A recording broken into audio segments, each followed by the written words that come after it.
There were 15 of them. Most arrived in the dead of night, laid their trap, and waited for the target to arrive. That target was Jamal Khashoggi, a prominent Saudi critic of his country's government and its young crown prince. He is creating an environment of intimidation and fear. Saudis are being silenced. Since his killing in Istanbul, Turkish media has released a steady drip feed of evidence implicating Saudi officials. Weeks of investigation by The Times builds on that evidence and reconstructs what unfolded hour by hour. Our timeline shows the ruthless efficiency of a hit team of experts that seemed specially chosen from Saudi government ministries. Some had links to the Crown Prince himself. After a series of shifting explanations, Saudi Arabia now denies that this brazen hit job was premeditated. But this reconstruction of the killing and the botched cover-up calls their story into serious question. It's Friday morning, September 28th.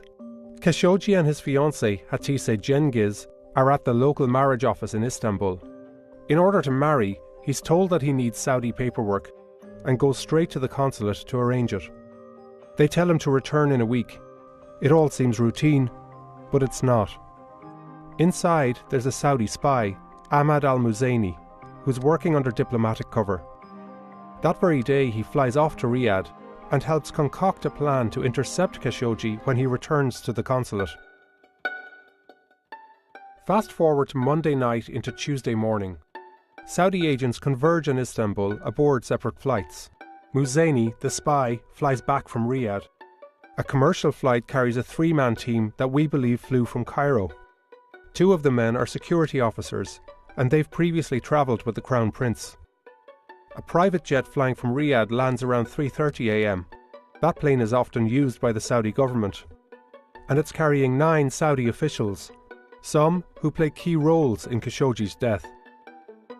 We'll get to Team 3 later on, and for now, focus on these men from Team 2. This is Salah Al-Tubeji, a high-ranking forensics and autopsy expert in the Saudi Interior Ministry. Turkish officials will later say his role was to dismember Khashoggi's body. Another is Mustafa Al-Madani, a 57-year-old engineer. As we'll see, it's no accident that he looks like Khashoggi. And this is Maher Mutreb, the leader of the operation. Our investigation into his past reveals a direct link between Mutreb and the Saudi Crown Prince. When bin Salman toured a Houston neighbourhood earlier this year, we discovered that Mutreb was with him, a glowering figure in the background.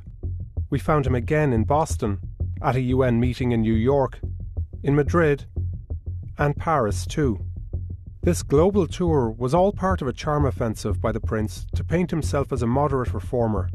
Back then, Mutreb was in the Royal Guard. Now he would orchestrate Khashoggi's killing. And his close ties to the Crown Prince beg the question, just how high up the Saudi chain of command did the plot to kill go? Early Tuesday morning, Khashoggi flies back from a weekend trip to London. He and the Saudis nearly cross paths at the airport. The Saudi teams check into 2 hotels, which give quick access to the consulate. Khashoggi heads home with his fiancée.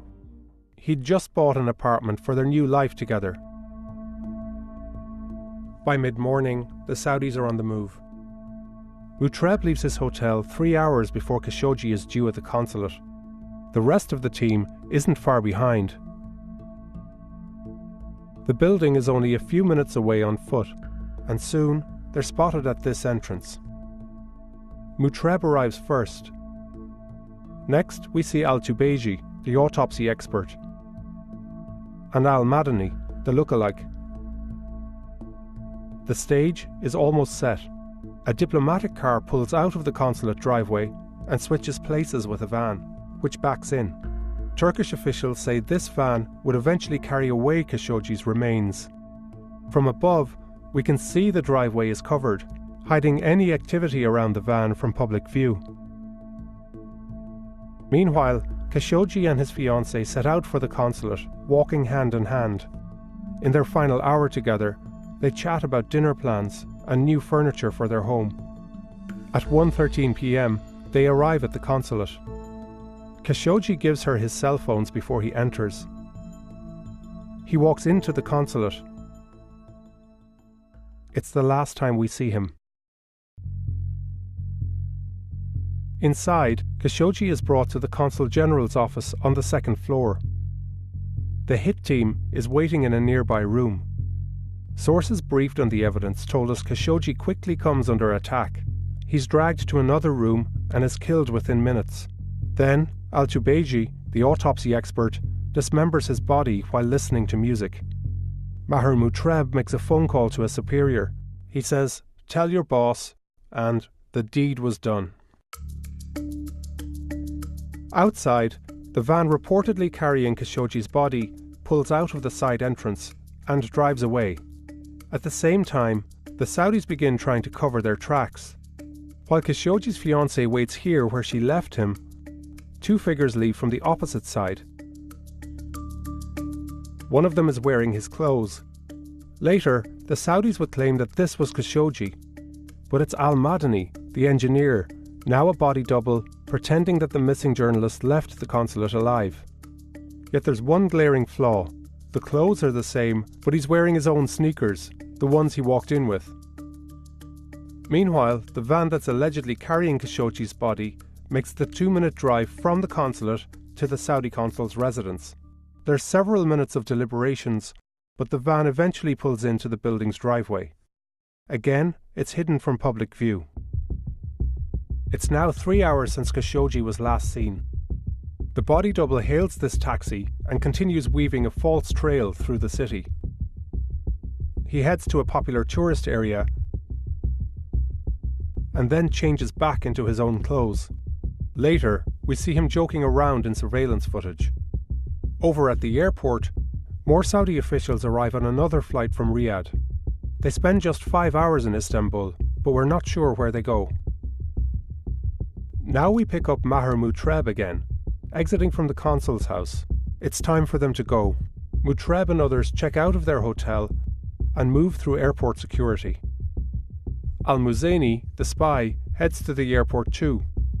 But as they're leaving Istanbul, Khashoggi's fiancée is still outside the consulate, pacing in circles. She'll soon raise the alarm that Khashoggi is missing, and she'll wait for him until midnight. The alarm spreads around the world. 9 days later, the Saudis send another team to Istanbul.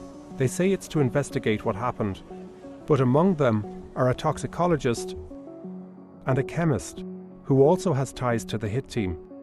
He and Tubeji attended a forensics graduation days before Khashoggi was killed. Turkish officials later say that this team's mission was not to investigate, but to cover up the killing. Now the Saudi story has changed, and prosecutors are seeking the death penalty for several suspects in Khashoggi's killing. But that doesn't include Crown Prince Mohammed bin Salman, who many Western government officials are convinced authorized the killing. Khashoggi's remains still haven't been found.